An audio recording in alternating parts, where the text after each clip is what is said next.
상사병에 걸린 머슴. 옛날 어느 마을에 황부자라는 영감이 살고 있었다. 하루는 돌떡이란 떠돌이 머슴 하나가 찾아오더니 밥만 먹여주면 이 집에서 뭐든지 시키는 일은 다 하겠다고 말하였다.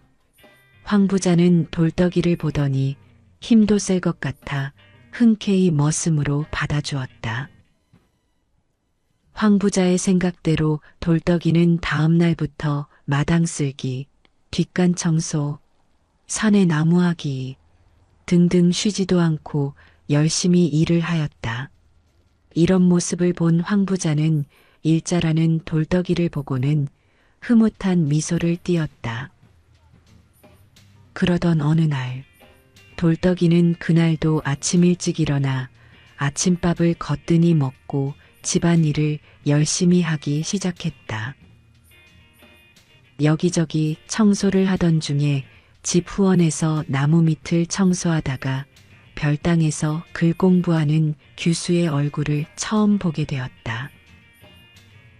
기름 바른 머리와 분바른 얼굴에 맑은 눈동자와 단아한 자태는 보는 사람으로 하여금 감탄을 아니할 수 없을 만큼 예뻤다. 격언의 금수도 빛을 보면 호부를 가릴 줄 안다는데 하물며 머슴도 사람인지라 어찌 느낀 바가 없었으랴. 머슴은 그날 밤 이 아름다운 규수의 환상 때문에 뒤척이며 잠을 이루지 못하였다. 이튿날 머슴은 또 후원을 찾아가 처녀를 보았고 또 다음 날 다시 그 다음 날도 찾아갔다. 날이 갈수록 처녀와 시선이 마주쳤을 때 느끼는 감정은 참으로 야릇하고 달콤했다. 그것은 돌떡이뿐만 아니었다. 지나가는 사람 하나 없이 홀로 공부하고 있던 처녀도 외로운 처지라 싫어하는 내색은 아닌 것 같았다. 천한 몸으로 생각지도 못할 일이지만 정에는 역시 경계가 없었다. 돌떡이는 후원일을 보살핀 척하며 별당 구경을 가는 것이 매일의 일과가 되었고 끝내는 밤낮을 가리지 않게 되었다. 남의 눈을 피하며 보는 눈길은 어언간 미소로 변하였고 그 미소는 다시 은밀한 대화로 통하였다. 돌덕아, 내가 그리 좋으니? 아씨, 제가 태어나서 첫눈에 반한 여자는 아씨뿐입니다. 내가 몸둘 바를 모르겠구나. 이 일을 어찌한단 말이냐? 나도 너가 자꾸만 좋아지는구나. 두 사람은 이렇게 조금씩 사랑을 싹 피우고 있었다. 그러던 어느 날 돌떡이는 처녀로부터 남의 눈을 피하여 밤마다 천자를 배우기로 하였다. 밤마다 야심삼경이면 아무도 모르게 글을 가르치고 배우는데 돌떡이는 하나를 물어 열을 아는 재주가 있었다.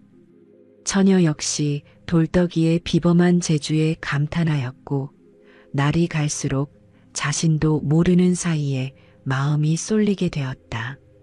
참으로 때없이 순수한 애정이 장막을 뚫고 싹트더니 날이 갈수록 두 사람의 사이는 깊고 뜨겁게 되었다. 그러나 꼬리가 길면 언젠가는 밟힌다는 옛 속담이 있듯이 이 사실이 황부자 귀에 들어간 것이다. 우연히 이 사실을 알게 된 황부자는 화가 머리 끝까지 올라 돌떡이를 헛간에 감금시켜 볼기와 종아리를 터지도록 때려서 내쫓아 버렸다. 드신 밥에 드신 방에 먹여주고 자게 해주었더만 어디서 호박씨를. 온몸에 멍이 들 정도로 맞은 돌떡이는 길모퉁이에 쪼그리 앉아 울면서 자신의 신세를 한탄했다. 그러나 돌떡이는 처녀를 잊을 수가 없었다. 다른 곳으로 가지도 않고 그 마을에서 걸식을 하며 밤낮으로 처녀 생각만 하는 것이었다. 그러던 어느 날 밤 돌떡이가 야음을 틈타 용기를 내어 처녀 방을 다시 찾아들었다. 제 처지로는 생각지도 못할 사랑이지만 마음의 정을 버릴 수 없으니 아마 전생의 인연인가 합니다.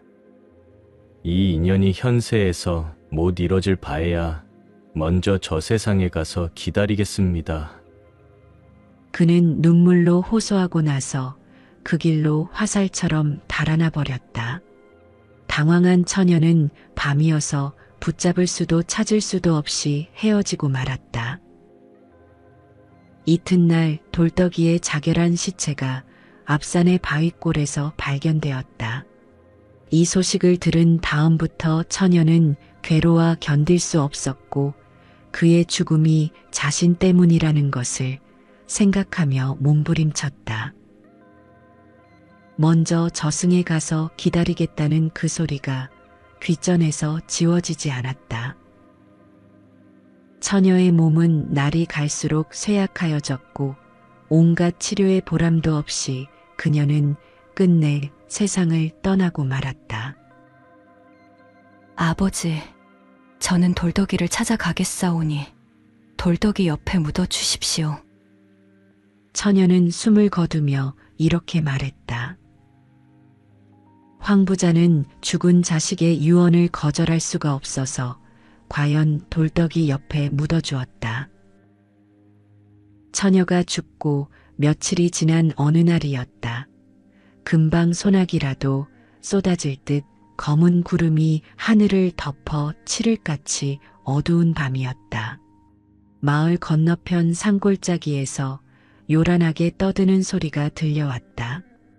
그 소리에 놀란 사람들이 마을 앞에 나와 살펴보니 난데없는 도깨비 수백 명이 영차, 영차하고 요란하게 소리를 지르며 무엇인지 무거운 것을 옮기고 있었다.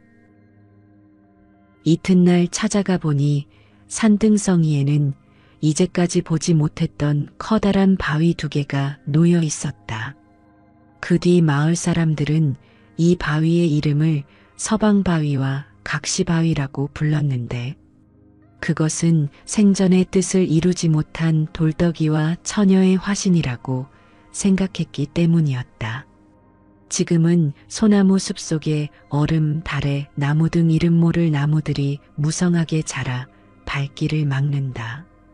그리고 공손히 고개를 숙이고 있는 각시바위에는 칡덩굴과 담장이가 칭칭 몸을 감았는데 서방바위 상투에는 솔바람 소리만 이따금 스쳐간다. 두 사람의 애달픈 사연을 아는지 모르는지 어린 나무꾼의 유행가 소리가 구성지다.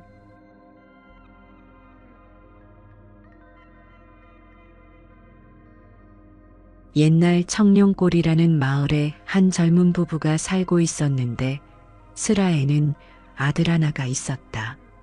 워낙 귀하게 얻은 자식이라 부부는 모든 사랑과 정성을 다하여 이 아들을 길렀다. 정이월이 지나고 3월의 어느 날 아이의 할머니는 손자가 보고 싶어 따뜻한 봄볕에 종달새 울고 민들레 피는 산길 들길을 걸어 이곳 청룡골 아들집에까지 오게 되었다. 아들도 아들이려니와 우선 손자를 어서 안아보고 싶어서 걸음을 재촉한 것이었다. 쌀인문을 열고 들어서자마자 어린 손자를 껴안고 할머니는 기뻐 어찌할 줄을 몰랐다. 아이고, 우리 손자 잘 있었니? 날마다 손자와 더불어 소일을 하는 일이 할머니는 더없이 즐거웠다.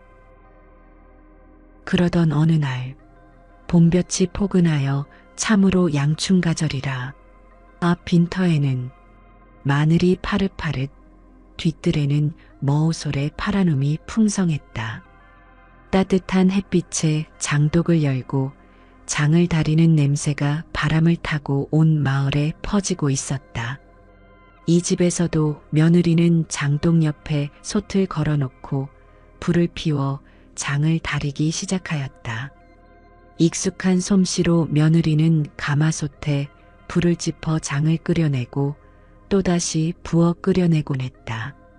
그런데 하필이면 제삿날에 사돈 온다는 격으로 그 바쁜 틈에 마곡간의 소가 갑자기 밖으로 뛰쳐나가 버린 것이었다. 서둘러 며느리와 아들은 뒤쫓아 따라갔으나 소는 한없이 도망을 치고 있었다. 다리던 간장을 그대로 놔둔 채 며느리가 소를 잡으러 나가버리자 집에 남은 할머니는 그 일을 막지 않을 수 없었다. 등을 숙이고 열심히 간장을 젓고 있는데 그만 등에 업었던 어린애가 할머니 등에서 빠져 거꾸로 뜨거운 장솥으로 빠져버리고 말았다. 에그머니, 할머니는 정신없이 어린애를 끓는 장 속에서 건졌으나 아이는 울음 한번 울지 못하고 경각에 숨을 거두었으니 눈으로 차마 볼 수 없는 비참한 참상이었다. 할머니는 실성한 사람이 되어 어찌할 줄을 모르고 이리저리 마당을 뛰어다니다가 손자의 시체를 안고 대성통곡하기 시작했다. 이때 아들과 며느리가 돌아왔다. 이 참경을 본 며느리는 기절하여 쓰러져 버리고 아들은 죽어있는 자식을 보더니 꿩을 보던 매처럼 얼굴에 도끼가 서리었다. 그는 이빨을 으드득 깨물고 와락 달려들더니 죽은 자식의 팔뚝을 뚝 찢어들고 얼이 빠져 서 있는 어머니 앞에 불쑥 내밀었다. 어서 잡수시오. 그는 살기가 가득 찬 소리로 외쳤다. 아무리 소견이 어둡고 무식하여 완맹한 인간이라 하더라도 이러할 수는 없는 일이었다. 할머니는 그 자리에서 쓰러져 버렸다. 늦게야 이 참상을 알게 된 마을 사람들이 모여들기 시작하여 위로하며 모두 슬퍼하고 있을 때였다. 그렇게 뜨거웠던 청룡고을 뒷산에서 안개 내리듯 먹구름이 마을을 감싸더니 요란한 굉음과 함께 뇌성병력이 치는 것이었다. 온 마을 사람들이 놀라 안방으로 부엌으로 모두 피하며 덜덜 떨었다.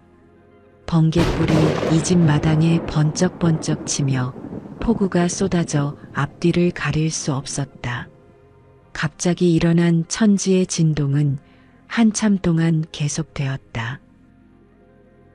번갯불과 비가 그치며 하늘은 다시 개어 청천백일이 되었다. 마을 사람들은 그제야 숨을 돌리고 숨어있던 자리에서 하나, 둘씩 나타나기 시작하였다. 모두 알 수 없는 궤변이라고 눈이 휘둥그라여 서로 얼굴만 쳐다보며 좌우를 살폈는데 이상하게도 아이의 시체와 장독 그리고 그 집까지 모두 흔적도 없이 쓸어다 마을 밖에 있는 웅덩이를 메워버린 것이었다. 그 뒤 아들은 이상하게도 반신불수로 고생하더니 벙어리까지 되어버렸다. 그는 자신의 병을 고치기 위하여 백방으로 노력하였으나 백약이 무효하였다. 하는 수 없이 비참한 형색으로 그날 그날을 살아가는데 어느 날 스님 한 분이 지나다 그 얼굴을 유심히 바라보았다. 당신 부모에게 불효하여 하늘에서 벌을 준 것입니다. 스님은 하늘에 기도드릴 것을 부탁하였다. 아들은 크게 뉘우쳐 깨닫고 다음날 제수를 준비하여 뒷산 정결한 곳에 자리 잡고 하늘을 우러러 정성껏 제사를 올렸다. 그토록 무지하고 불효한 인간의 기도에도 하늘이 감동한 바 있어 며칠 뒤 꿈에 옥황상제께서 나타났다. 오늘로써 너의 병을 고쳐주고 다시 아들을 하나 줄 테니 잘 길러라. 깨어보니 꿈이었다. 그 뒤 그의 병은 모두 나았고 다시 아들도 하나 얻게 되었다. 이 이야기는 청룡골 주민들은 아는 이 없고 외부의 팔순 노인들 몇 분만이 전하여 주고 있다. 준엄한 청룡골 뒷산에는 푸른 소나무가 무성하게 자라는데 요즘 새마을 사업으로 옛날의 정취는 점점 퇴색되어 가고 있다.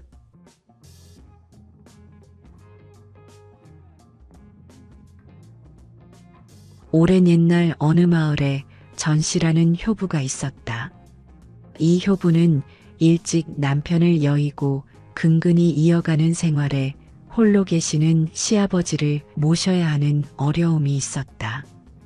효부는 홀로 계시는 시아버지를 혼정신성의 예로 보살피는 것은 말할 나위도 없고 어려운 형편에도 산의 진미를 구하여 바쳤으며 시아버지가 병석에 누우시면 거의 음식을 패하고 사해 팔방영약을 찾아 부친병을 살펴 치료하였으므로 고을 사람들이 모두 우러러보는 처지였다.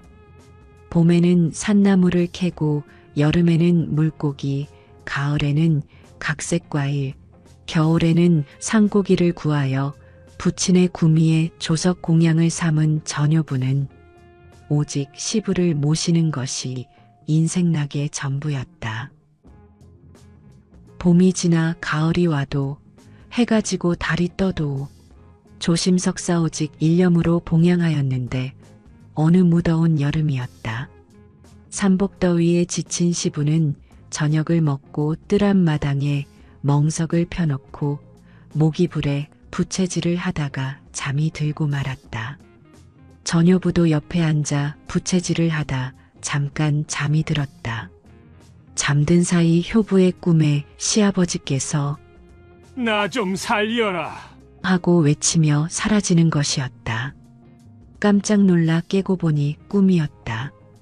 잠에서 깨어난 효부는 정신을 차리고 시아버지를 찾았다.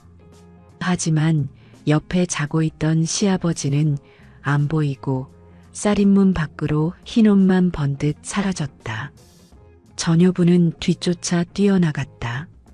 큰 호랑이가 시아버지를 등에 업고 벌써 동구 밖에까지 나가는 것이었다. 호랑이가 아버지를 업고 달아나는 것임을 그제야 알고 몹시 당황한 나머지 아버지, 아버지. 하고 외쳤으나 대답이 없었다.